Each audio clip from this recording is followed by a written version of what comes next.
ঠাকুরগাঁয়ের নিয়ম নীতি না মেনে চলছে অধিকাংশ বেসরকারি ক্লিনিক, ডায়াগনস্টিক সেন্টার। নেই দক্ষ জনবল ও মানব সম্পদ চিকিৎসা। এতে সঠিক চিকিৎসা থেকে বঞ্চিত হচ্ছেন রোগীরা, প্রায়শই ঘটছে মৃত্যুর ঘটনা।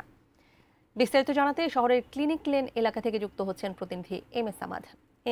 এই যে বলছিলাম, ঠাকুরগাঁয়ে এই যে স্বাস্থ্যসেবার এমন বেহাল দশা, এই বিষয়ে আসলে কতটা অবগত প্রশাসন?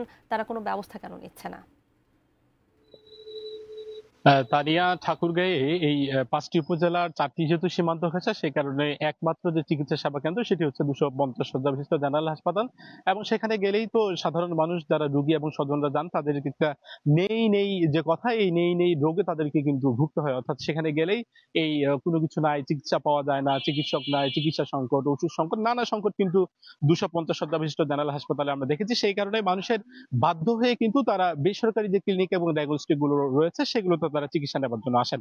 তানিয়া স্বাস্থ্য অধিদপ্তরের নিয়ম অনুযায়ী একটি ১০ শয্যা বিশিষ্ট যদি কেউ ক্লিনিক করতে চান, তাহলে তার ৮০০ বর্গফুট জায়গা প্রয়োজন এবং সেই সাথে তার ১৩টি কক্ষ থাকতে হবে। যেমনি ভাবে তার অস্ত্রোপচার কক্ষ থাকতে হবে, পোস্ট অপারেটিভ কক্ষ থাকতে হবে, নার্সেস রুম থাকতে হবে, চিকিৎসক থাকতে হবে এবং প্রত্যেকটি ক্লিনিকে ৩ জন করে ডিপ্লোমা নার্স থাকতে হবে এবং ৩ জন করে কর্তব্যরত চিকিৎসক থাকতে হবে, ওয়ার্ড বয় থাকতে হবে, আয়া থাকতে হবে এবং যারা বিভিন্ন ধরনের কর্মচারী রয়েছেন তাদেরকে থাকতে হবে। কিন্তু দুর্ভাগ্য হলো ঠাকুরগাঁওবাসীর জন্য, যারা চিকিৎসা সেবা নেওয়ার জন্য সরকারি হাসপাতালে আসেন তারা তো সেখানে চিকিৎসা পান না। অন্য দিক দিয়ে যারা বেসরকারি এই ক্লিনিক এবং ডায়াগনস্টিক সেন্টার গুলোতে আসেন, তারাও কিন্তু এইরকম অব্যবস্থাপনা, দক্ষ জনবল শক্তি না থাকায় এবং ভালো ধরনের যে চিকিৎসক না থাকা, ডিপ্লোমা নার্স থাকায় এরকম নানাবিধ সমস্যা। এবং বিশেষ করে আমাদের কাছে তথ্য রয়েছে, জেলা সিভিল সার্জন কার্যালয় সূত্র বলছেন ১৪৪টি বেসরকারি ক্লিনিক এবং ডায়াগনস্টিক রয়েছে যারা ইতিমধ্যে আবেদন করেছে, কিন্তু এখনো শুধুমাত্র হাতে গোনা ৪ থেকে ৫টি প্রতিষ্ঠানের মতো করে তারা এখন পর্যন্ত নিবন্ধন হয়েছে বা তারা রিনিউ করতে পেরেছেন। এবং বাকি যে প্রতিষ্ঠানগুলো রয়েছে, কোনো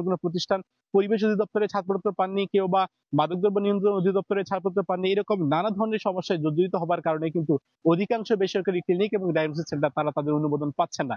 সেই কারণে বাধ্য হয়ে যারা ঠাকুরগাঁয়ের মানুষ রয়েছেন, বিশেষ করে যারা প্রত্যন্ত এলাকার, যেহেতু বালিয়াডাঙ্গি, হরিপুর, রানীশঙ্কল, পীরগঞ্জ, যারা দূর থেকে চিকিৎসা নেবার জন্য আসেন, তারা কিন্তু বাধ্য হয়ে এই সকল জায়গাগুলোতে চিকিৎসা নিচ্ছেন। এবং বিশেষ করে এই সমস্ত কিছু বেসরকারি ক্লিনিক এবং ডায়াগনস্টিক রয়েছেন যারা বিভিন্ন ধরনের দালালেরও ব্যবসা করছেন এবং বিভিন্ন রিক্সা চালক, অটোওয়ালা, যাদের মাধ্যমে তারা বিভিন্ন ভাবে এই সাধারণ মানুষদেরকে নিয়ে আসছেন এবং এই বেশি করে। এবং আমাদের রোগী এবং সচেতন যারা নাগরিক রয়েছেন তাদের সঙ্গে আমাদের কথা হচ্ছিল, তারা বলছেন যে অতিরিক্ত যেমনি ভাবে প্রবণতা রয়েছে চিকিৎসকদের অতিরিক্ত ঔষধ এবং পরীক্ষা নিরীক্ষা করবার, অন্যদিক দিয়ে যারা বিভিন্ন ধরনের রিক্সা চালক রয়েছেন তাদেরও একটি সিন্ডিকেট রয়েছে যারা বিভিন্নভাবে এই রোগীদেরকে নানাভাবে এই তাদেরকে চিকিৎসার নামে অপচিকিৎসা দিয়ে বিভিন্ন ধরনের হাতিয়ে নেওয়ার চেষ্টা করছেন। তবে সাধারণ মানুষ যারা রয়েছেন তারা বলছেন সিভিল সার্জন অফিস এটি নিয়ে প্রয়োজনীয় ব্যবস্থা গ্রহণ করবেন, জেলা প্রশাসন এটি নিয়ে আরো বেশি তদারকি করবেন, তবেই ঠাকুরগাঁয়ের মানুষ যারা রয়েছেন তারা ভালো স্বাস্থ্য সেবা পাবেন।